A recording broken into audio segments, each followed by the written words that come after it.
It's been called a shock poll, and I was as shocked as just about anybody there. Our final poll before the election shows Kamala Harris winning 47 to 44 over former President Donald Trump. Well, this is the first time that we've had Kamala Harris in the lead, so that by itself was a shock. We polled in September, and she had closed a gap from our previous poll when Joe Biden was on the ticket by 14 points. So Donald Trump had been leading by 18 points in June, and then Trump leading by just 4 points in September. So this is really almost a linear continuation of that trend, which had Kamala Harris leapfrogging over Trump into the lead.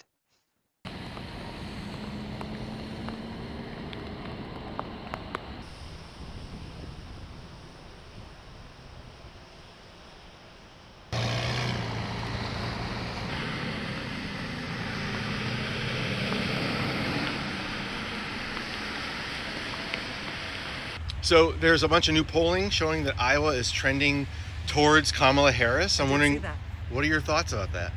Good. I'm glad. I want her to win. Are you surprised? A little bit, because it's mostly Republicans in Iowa. They're a big amount of people here are Republicans. Well, is it possible that Republicans are leaning towards away from Trump? I hope so. If they listen to anything, they should know he's full of, you know what? One of the things we found in September, and it remains in place now, is that the number of people in our poll who qualified as a likely voter, that is, they've already voted or they say they will definitely vote in the future, increased. And that increase was among demographic groups favorable to Democrats generally, Kamala Harris specifically.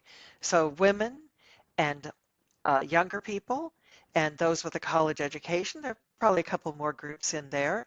And then we see the same things happening here with particular note to women who are voting for Harris in large numbers.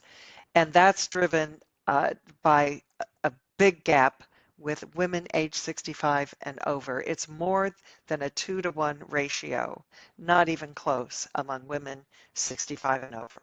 There's a new poll that came out that showed that Kamala Harris is getting a lot more support in Iowa. Is that something that you've noticed in your own life?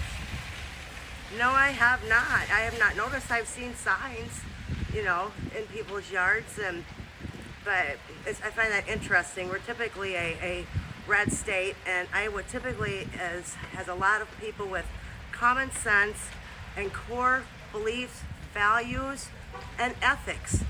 And we tend to lead toward the Republican side, and we tend to be pro-life.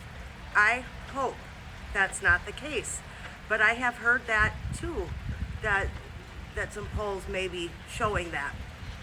Yeah, a little bit. For the women, I think they probably favor more Harris than Trump because Trump's outspoken and they don't like that. Yeah, he says it the way it is. That's what I figure. You are insightful. Yeah, I think more than anything else is the character of the man, and he has no character. Okay, so you are going to be voting for Kamala Harris? I already did. You did, okay, thank you. So we've seen swingy things happen before, but this, if these data hold true, I have to hope that my poll looks good. This would be one of the swingiest elections we've had here in a while. And if he gets in there, there'll be no Social Security in that for us. He'll get rid of it. He'll lower it or something, and people are going to have to go to work. And all these Republicans that said, oh, no, they'll either listen to Fox News or TikTok because they're not really getting into the problem with, he doesn't make any sense when he talks. She makes sense. She wants to help the middle class. If this turns out, this has been a shock to the political system, and it shows up in my inbox. I've got, 40,000 more Twitter X followers than I had 2 days ago.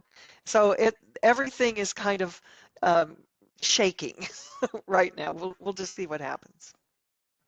The thing is that my methodology differs significantly from most other polls. So I call my method polling forward. That is, I want my data to reveal to me without my dirty fingers on the data what the future electorate looks like.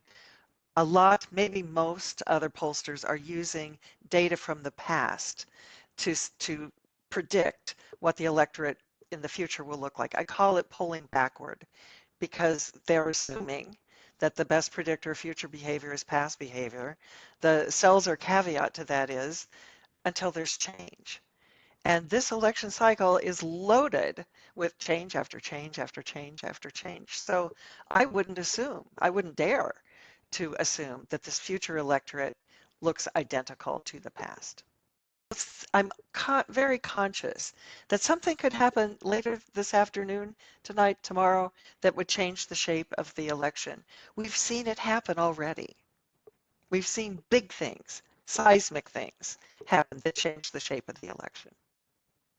The best estimate is the numbers that we report, that it is 47 to 44. And people who want to say, well, that's within the margin of error because he could be higher and she could be lower. And I say, okay, fine, but margins of error work both ways. So if you want to say it could be tied, you need to say it is also equally likely the margin is even wider than we're showing. So I just say the best estimate, 47, 44.